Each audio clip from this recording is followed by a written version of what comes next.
for The View now from Lebanon. Coming up, we'll be joined by Ghassan Salamé, a huge academic and political figure in Lebanon, currently serving as the Minister of Culture since February 2025.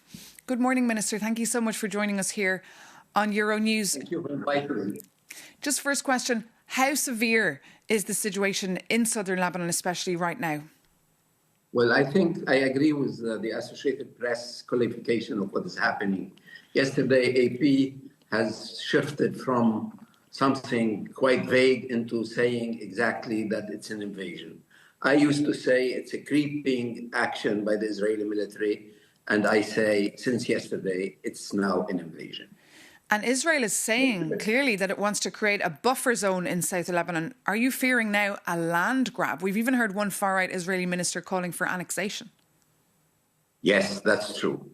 We take seriously all these statements. I take seriously what Smotrich said, that he wants to occupy and annex all the area south of the Litani.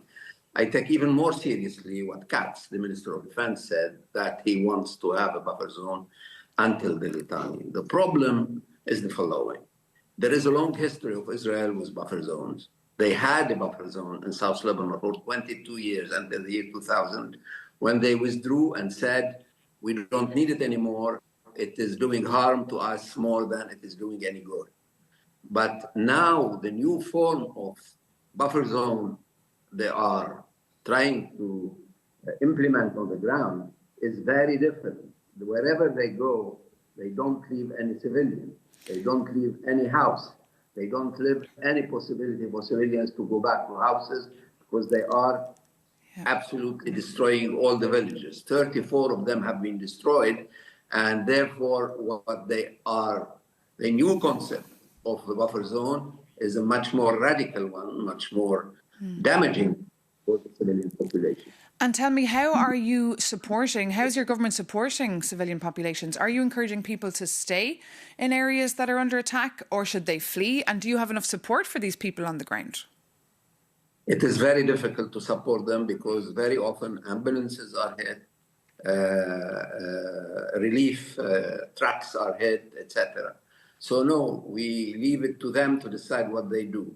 But whenever they move from their homes, we take care of them. And that's why we have now more than 700 shelters across the country where they are received and properly treated and fed. I am going immediately after this interview to visit 3 or 4 of these shelters in the outskirts of Beirut. We take care of them, and I should say that the flow of international aid is starting to come and to help us by sea and by air. And we have put in place a service of very rapid distribution. Once we get any help, it goes almost the same day to those who need it. We have now more than 1,100,000 people. That's 1 out of 5 Lebanese who has been displaced, and some, I would say 17 or 18% of them live in these shelters. And any hopes for talks with the Israelis to bring an end to this? We offer. The President of the Republic offered negotiating with Israel. We didn't have the proper answer so far. And we haven't been able to encourage possible mediators to put enough pressure on Israel to answer to our proposal. But the proposal was officially made by the president 3 weeks ago. And even if there is a ceasefire eventually between the US, Israel and Iran to end the war, to what extent could Lebanon just be left to be destroyed?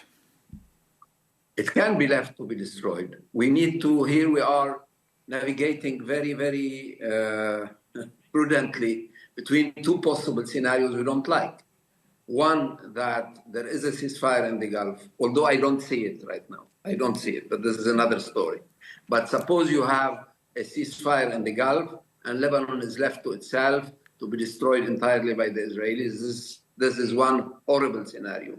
The other, no less horrible scenario is that Lebanon is one item on somebody else's agenda to negotiate. We don't want anybody to negotiate for us because we know that it will be a serious violation of our sovereignty. Okay. Minister Salamé, thank you so much for speaking to us here this morning on Euronews on your say. Inviting me. Take care. Thank you.